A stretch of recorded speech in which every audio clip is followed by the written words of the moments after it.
नमस्कार, आप देख रहे हैं डीए न्यूज प्लस का खास कार्यक्रम चर्चा है और मैं लेके हाजिर हूं शकील साजिद।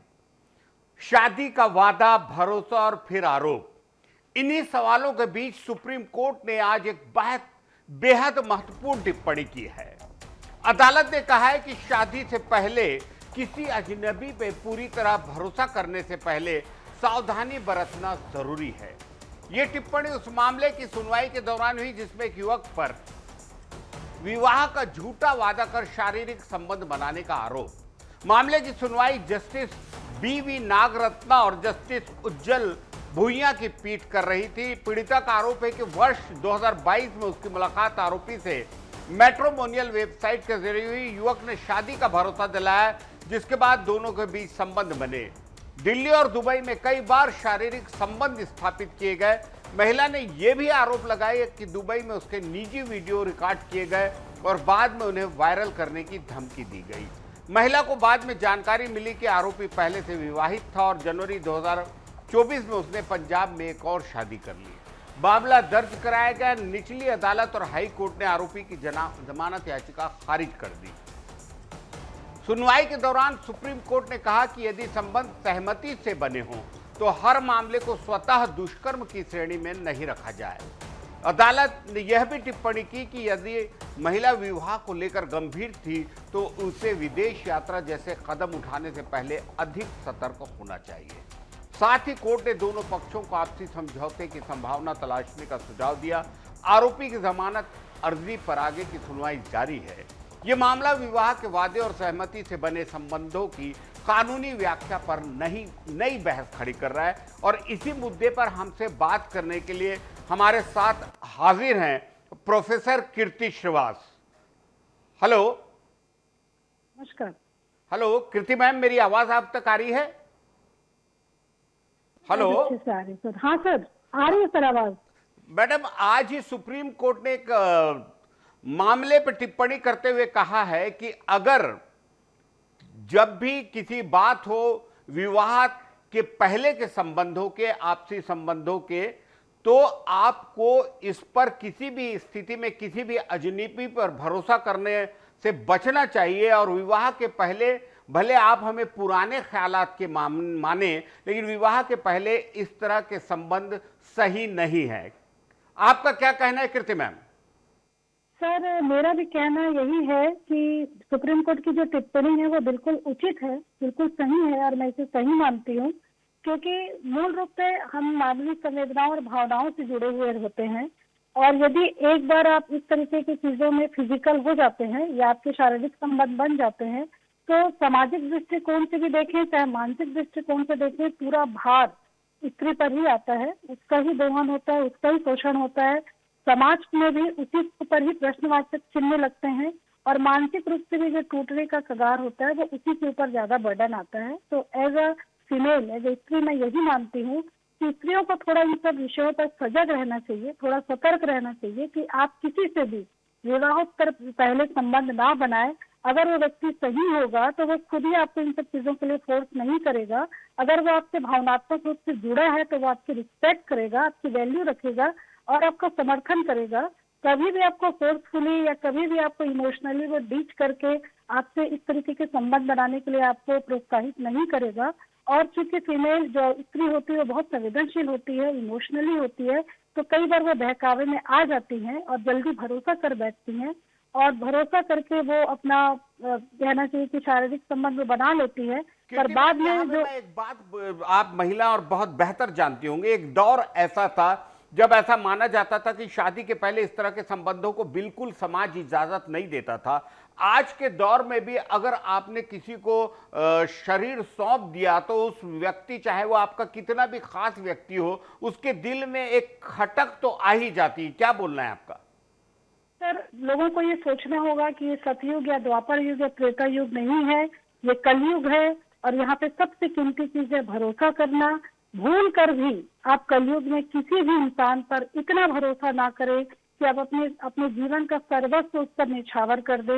यही सब दिमाग में आपको याद रखना होगा कि हम कलयुग में जी रहे हैं, हम ऐसे युग में जी रहे हैं जहाँ पर भरोसा करना कहीं ना कहीं आपके लिए एक दर्द का विषय बन पाएगा और ये जो पहले की जो सोच थी, जो पारंपरिक सोच थी, वो बहुत सोच समझकर हमारे बुजुर्गों ने बनाई थी कि आप अपना दहलीज, अपनी मर्यादा पार ना करें। किसी भी व्यक्ति को आप बता दें कि आपकी बाउंड्री क्या है। अगर वो व्यक्ति सही होगा तो वो आपकी बाउंड्री का रिस्पेक्ट करेगा, आपका सम्मान करेगा, आपके उन चीजों को, आपकी मर्यादा को खंडित करने का वो प्रयास नहीं करेगा। और अगर वो गलत व्यक्ति है तो वो आपको फिर लिव इन रिलेशनशिप और इन सब की तरफ वो आपको प्रोत्साहित करेगा। तो मैं पुराने मूल्यों को, पुराने अवधारणाओं को और पुराने सिद्धांतों को पूरी तरीके से सही मानती हूँ और पूरी तरीके से मैं उसका समर्थन करती हूँ। बहुत बहुत धन्यवाद प्रोफेसर कीर्ति मैम, बहुत अच्छी बात कही हमने। हमसे जुड़ने के लिए बहुत बहुत शुक्रिया। राष्ट्रीय राजनीति में कुछ नेता अपने तीखे भाषणों से पहचान बनाते हैं तो कुछ अपनी शांत कार्यशैली और रणनीतिक पकड़ से। प्रफुल्ल पटेल ऐसे ही नेताओं में गिने जाते हैं जिनकी पहचान साइलेंट पावर के रूप में स्थापित हुई। कम बोलते हैं, संगठन और सत्ता के गलियारों में सक्रियता ज्यादा रहती है। 17 फरवरी 1957 को महाराष्ट्र के गोंदिया में जन्मे प्रफुल्ल पटेल राजनीतिक पृष्ठभूमि वाले हैं। उनके पिता मणिभाई पटेल क्षेत्र के प्रभावशाली नेता, सांसद। पारिवारिक विरासत ने उन्हें राजनीति की बारीकियों से जल्दी परिचित कराया। यही कारण रहा कि उन्होंने अपेक्षाकृत कम उम्र में ही सार्वजनिक जीवन में सक्रिय भूमिका निभाई। महाराष्ट्र की राजनीति में अपनी पकड़ मजबूत करने के बाद पटेल राष्ट्रीय स्तर पर उभरे। वे एनसीपी के प्रमुख नेताओं में शामिल रहे और संगठन को मजबूत बनाने में महत्वपूर्ण भूमिका निभाई। गठबंधन की राजनीति के दौर में संवाद और समन्वय की क्षमता के कारण पार्टी के भीतर रणनीतिकार के रूप में दिखे। 2004 में केंद्र में यूपीए सरकार बनने के बाद उन्हें नागरिक उड्डयन मंत्रालय की जिम्मेदारी सौंपी गई। उनके कार्यकाल में एविएशन सेक्टर में विस्तार और आधुनिकीकरण की दिशा में कई कदम उठाए गए। एयरपोर्ट आधुनिकीकरण, निजी एयरलाइंस को बढ़ावा और अंतर्राष्ट्रीय उड़ानों के विस्तार जैसे निर्णय इसी अवधि में हुए। एयर इंडिया के वित्तीय हालत और विमान खरीद से जुड़े मुद्दों पर विपक्ष ने सवाल उठाए, जिससे उनका कार्यकाल राजनीति की बहस का विषय बना। प्रफुल्ल पटेल की राजनीति का मूल स्वर संतुलन और संयम रहा। वे सार्वजनिक मंचों पर आक्रामक बयानबाजी से दूर रहे। संगठनात्मक बैठकों और रणनीतिक निर्णयों में उनकी भूमिका प्रभावशाली रही। महाराष्ट्र की बदलती राजनीतिक परिस्थितियों और गठबंधन समीकरणों के बीच वे सक्रिय रहे। अजीत पवार जी के निधन के बाद एनडीए गठबंधन में एनसीपी को बनाए रखना और श्रीमती सुनेत्रा अजीत पवार को उप मुख्यमंत्री के रूप में महाराष्ट्र सरकार में शामिल करवाना उनके दूरगामी रणनीति कौशल माना जाता है। और आज उनके जन्मदिन पर उन्हें बहुत सारी बधाइयां। छत्तीसगढ़ राज्य के बड़े सरकारी अस्पतालों में डॉक्टरों और स्टाफ के इस्तीफों का सिलसिला चिंता का कारण। रायपुर स्थित डॉक्टर BR अंबेडकर स्मृति चिकित्सालय, डीकेएस सुपर स्पेशलिटी हॉस्पिटल और सांवलदास समेत प्रमुख संस्थानों से पिछले 2 वर्षों में करीब 100 कर्मचारियों ने नौकरी छोड़ी। इनमें डॉक्टर, नर्सिंग स्टाफ और तकनीकी कर्मचारी शामिल। इन अस्पतालों में कुल 2058 स्वीकृत पद हैं, लेकिन इनमें से 1123 पद अभी भी रिक्त हैं। आधे से अधिक पद खाली पड़े हैं। स्वास्थ्य सेवाओं की रीढ़ मानने जाने वाले इन संस्थानों में स्टाफ की कमी का सीधा असर मरीजों के उपचार पर पड़ रहा है। बताया जा रहा है कि बेहतर वेतन, निजी अस्पतालों में सुविधाएं और कार्य दबाव प्रमुख कारणों में शामिल है, जिनकी वजह से कर्मचारी सरकारी सेवा छोड़ रहे हैं। खासकर सुपर स्पेशलिटी विभागों में विशेषज्ञ डॉक्टरों की कमी गंभीर है। स्थिति यह है कि कई विभागों में नियमित ओपीडी और सर्जरी शेड्यूल प्रभावित हो रहे हैं। मरीजों को लंबा इंतजार करना पड़ रहा है। वहीं गंभीर मामलों में रेफरल बढ़ रहे हैं। स्वास्थ्य विभाग के अनुसार रिक्त पदों को भरने की प्रक्रिया जारी है, लेकिन नियुक्ति की रफ्तार धीमी है। विशेषज्ञों का मानना है कि यदि समय रहते स्थायी नियुक्ति, बेहतर वेतनमान और कार्य स्थितियों में सुधार नहीं हुआ तो आने वाले वक्त में सरकारी अस्पतालों पर दबाव और बढ़ जाएगा।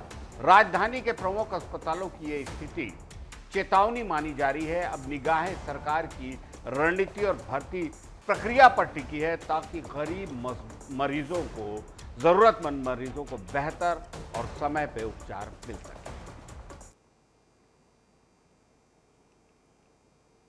प्रदेश की राजनीति और प्रशासनिक गलियारों में इन दिनों मतदाता सूची के SIR की बेहद चर्चा है। आंकड़े बताते हैं कि इस बार सूची में बड़ा फेरबदल हो रहा है। एक और जहां 80,000 से अधिक मतदाताओं के नाम हटाए जाने की तैयारी है, वहीं दूसरी ओर लगभग लाख नए मतदाता जुड़ चुके हैं। निर्वाचन विभाग के अनुसार प्रारंभिक जांच में 27,34,817 नामों को हटाने के लिए चिन्हित किया गया था। ये वे नाम थे जिनमें मृत्यु, स्थायी रूप से स्थान परिवर्तन, दोहरी प्रविष्टि या दस्तावेजों की कमी जैसी समस्याएं थी।